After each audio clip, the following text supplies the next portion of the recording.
My name is Elan Raja. I'm the CEO of Scan Computers. Scan is an NVIDIA elite partner for AI solutions. It's an absolute pleasure to be doing this recording for Advantech, who's a global leader in the fields of IoT, embedded systems, and industrial solutions. Now, there's such a great commonality between the visions of Advantech and Scan, whereby we both share a common interest of data processing, and AI in an industrial solution. Now, being part of the NVIDIA network and seeing how technology's evolved over the years, there's been a lot of documentation, a lot of noise within the market on AI, and it's seeing through what the noise is and seeing where the real life applications are. And as part of that, we often get asked to talk a lot about AI. And one of my opening parts of any discussion is talking about the fundamentals, which is data. And going back to some very early principles of physics, but I kind of liken data to energy, almost like nuclear energy. The law of conservation of energy talks about the fact that energy cannot be created or destroyed. It simply changes from one form to another. And in the same way, data's evolving just like our need for energy. Data's gathered, transformed, transported, and consumed.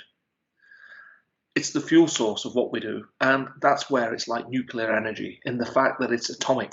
There's so much data that's growing at an infinite rate that actually extracting the information from that data is where the real energy comes from. So as part of that, there are two interacting cycles that we've seen across the years. And these two cycles are actually merging together.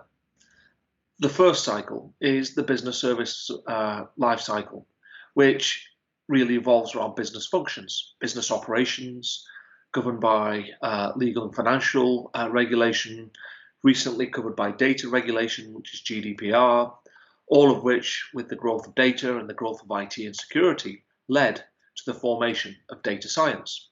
So these interacting variables are then capturing and merging with the data lifecycle, which is all about capturing data, processing data, analyzing data, taking action of all of those, then monitoring the action and reanalyzing. So the velocity of these two life cycles really depends upon which business sector you're in, what your use cases are, and that's where we're seeing the data life cycle in this form of data science interact with the business life cycle. And as part of that, the cycle helps in all areas, whether it be consultancy, security, legal, financial, industrial. And as part of that, we see data growing at an infinite rate. It's a universe within itself.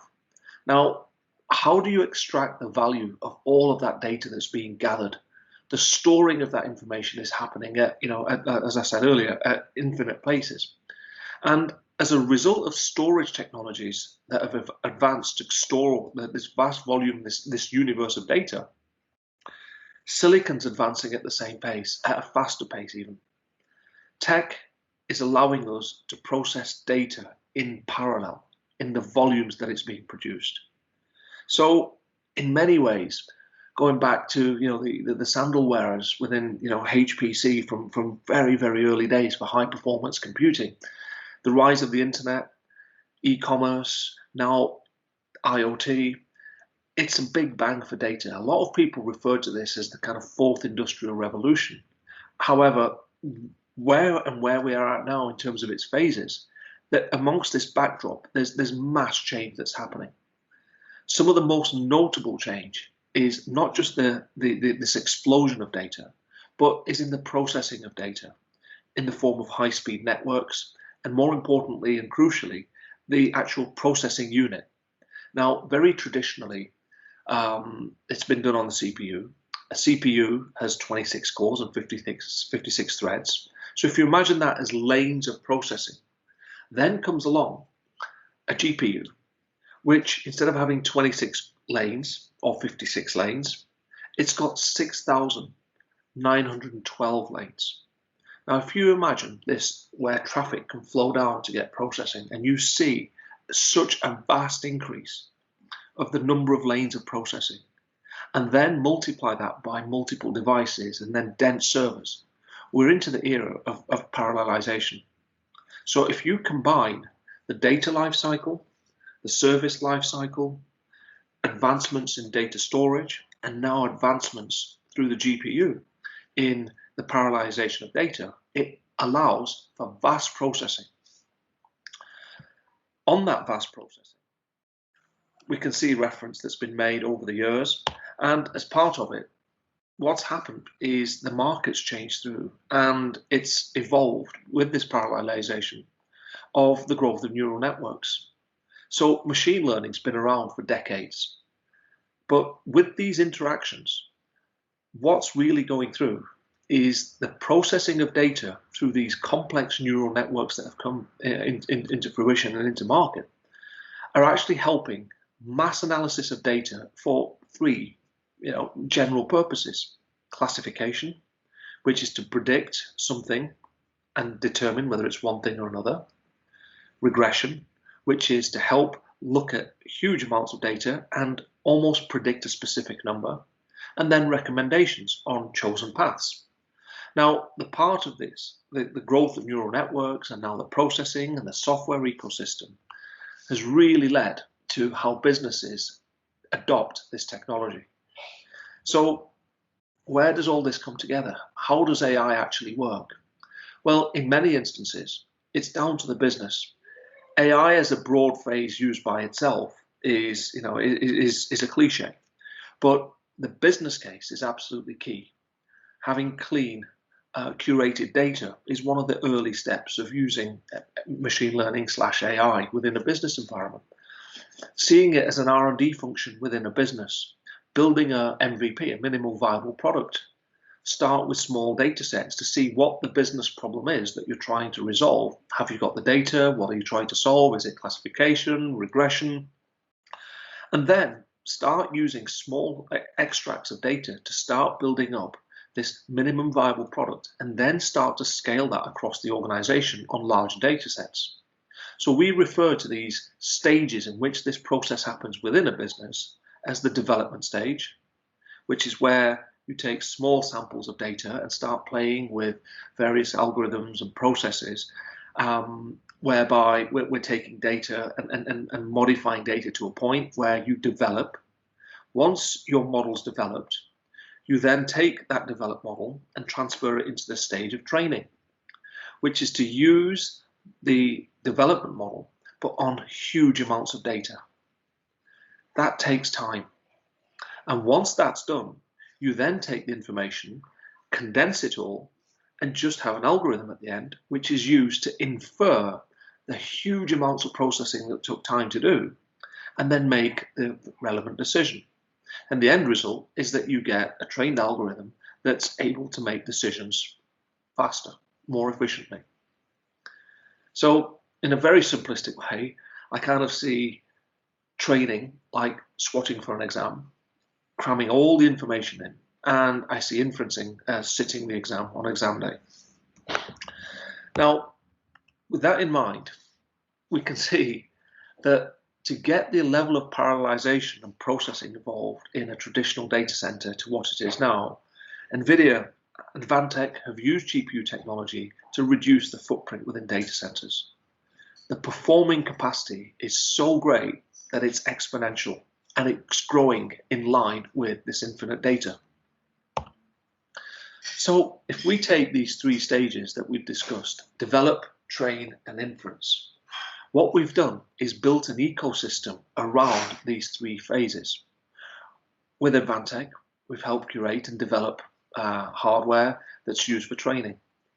We have optimized storage solutions. GPUs are so fast that unless the storage subsystems are fast enough to keep the processing and can ETL, extract, transfer, and load data within the GPU ecosystem fast enough, the GPUs will throttle.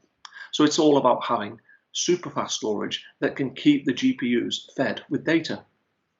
In order to do that, it needs fast networks.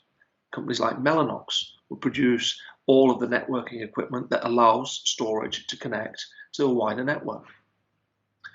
There are endless software solutions, whether the solutions are managed via on-premise or cloud. All of these variables are brought together with professional services. And it's the combination of these variables that actually allow solutions to be deployed and delivered. So on this workflow of development, train, and inference, focusing clearly on the industrial use, within data centers, this is where you have massive amount of data and storage. So this is where systems like the NVIDIA A100, which is a groundbreaking technology, groundbreaking GPUs in a groundbreaking ecosystem, interacts with huge amounts of data. That this is where the heavy lifting, the workload is done. But there's often masses of lag between transferring data from on-premise to the data center, doing the whole kind of, the process of what I mentioned before in terms of building the MVP and then starting to run these models. That in order to reduce that lag, on-premise industrial training systems were created, which were industrial ready. Industrial servers designed to work reliably and consistently in high temperature and harsh environments.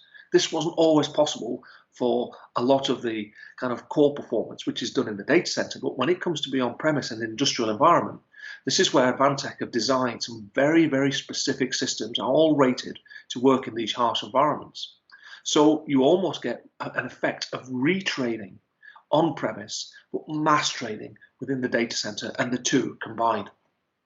But whichever approach of training that is taken, the industrial environment then leads to edge devices, industrial edge devices. And this is where the algorithm from these trained systems is deployed on low power units, casted so far out within the edge of the company's network that it allows for decision making, regression, prediction, all the things that we talked about earlier to take place.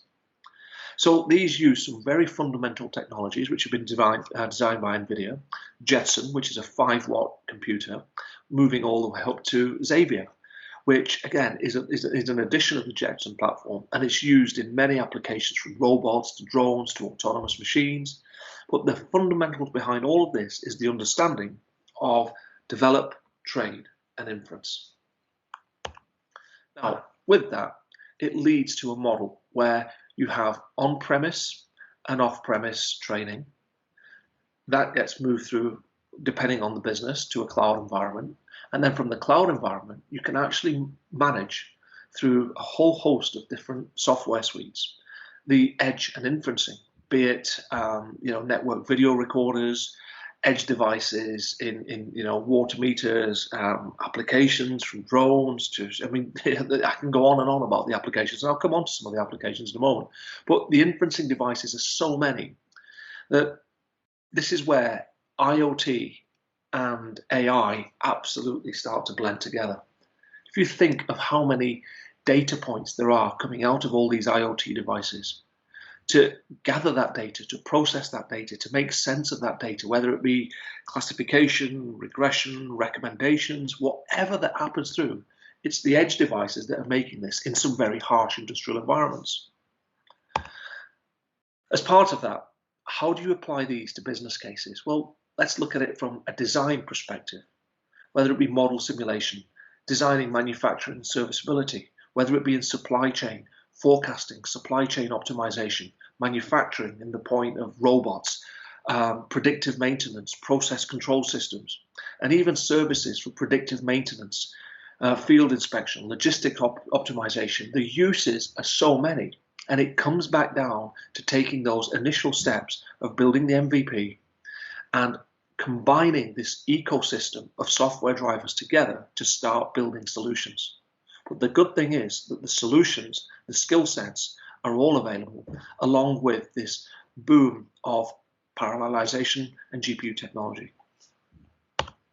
So we've worked very, very closely with our core partners, NVIDIA, Advantech, in delivering solutions. And I'm going to splash up a slide on screen to see the broad range of uses that we've applied this same ecosystem and model to across different industries, everything from medical, industrial, defense, petrochem, car manufacturing. It's about businesses adopting the early model of what I said very early on within the presentation of how to use data and likening data to a new form of energy that's found by extracting data from the huge swaths of what's been created within an organization. I hope you found that useful. Scan, along with Advantech, have built a POC environment which we encourage our customers to come on board and trial, where we can help and build these MVP solutions with you and give you access to a lot of the technology that I've just talked about over the last few minutes. So with that, feel free to get in contact. We look forward to hearing from you. And on that basis, good luck in all your AI projects. Absolute pleasure. Thank you.